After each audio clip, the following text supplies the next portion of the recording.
Hi everyone, I'm Mark Johnson, and as you can see from my shirt, I'm with Artisan Restoration today, where we're finishing our last day of work on the restoration of the log post office in Grand Forks, North Dakota. Let's see, according to this thing here, it was built by some guys named Nick Hoffman and August Loon in 1878, and anyway, it was moved over here in 75, and it hasn't had a lot of work done to it. They did take out the old chinking and put in acrylic chinking, which has helped a lot, but no waterproofing's been done, and we had to replace 156 lineal feet of logs. And you can see our work here pretty easily. The Historical Society decided against trying to stain it to match, stain our new logs to match the old ones, and probably a good idea. I'm putting on the clear coat of waterproofing sealer on the outside, but let's go inside and see how the chinking is going. When you replace a log in a building like this, the old chinking falls out. So we have had to repair all those spots where the new logs went in, and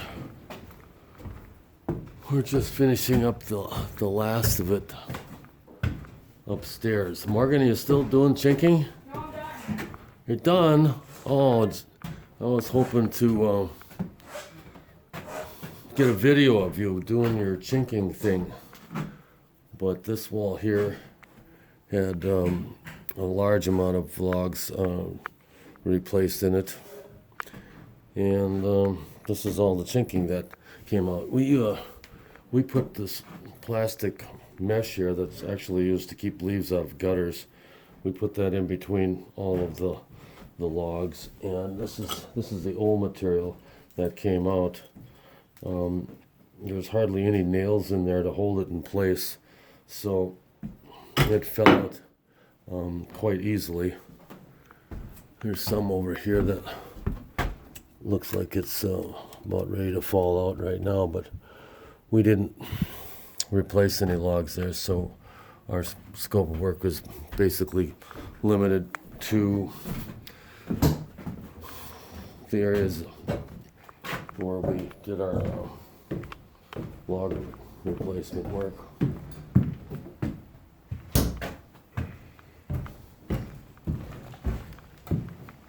That is not the right board. I think that one's over there in the corner. We got to take off some of the trim boards in order to do the work, and we're trying to figure out where they all go now. But anyhow, another item on our scope of work was to do epoxy repair work, where most of the corner log was still intact, and I just got through putting some stain on these today, because the epoxy comes out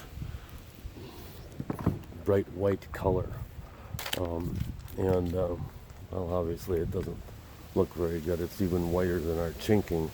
So anyhow,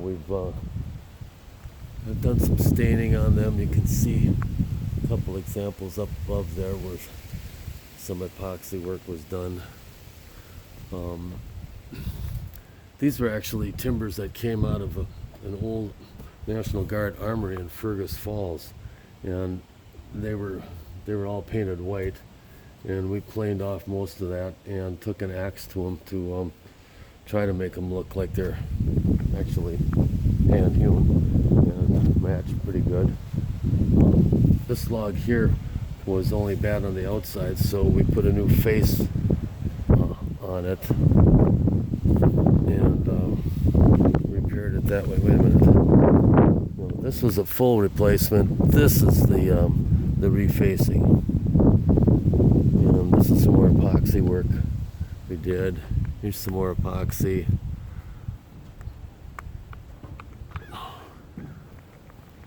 This one here, we actually took an old chunk of this wood and used it to make some wood grain impressions in the epoxy, and they turned out a lot better than the first ones we did, where we didn't try that. But anyway, it's looking pretty good. We got one more piece of trim to put on here, and I've got to do the other two sides of the building with the clear coat, and then we are done. So anyhow, going back to our project in Chaska this week to finish the barn foundation restoration with our new shotcrete process. It's working out better than I thought.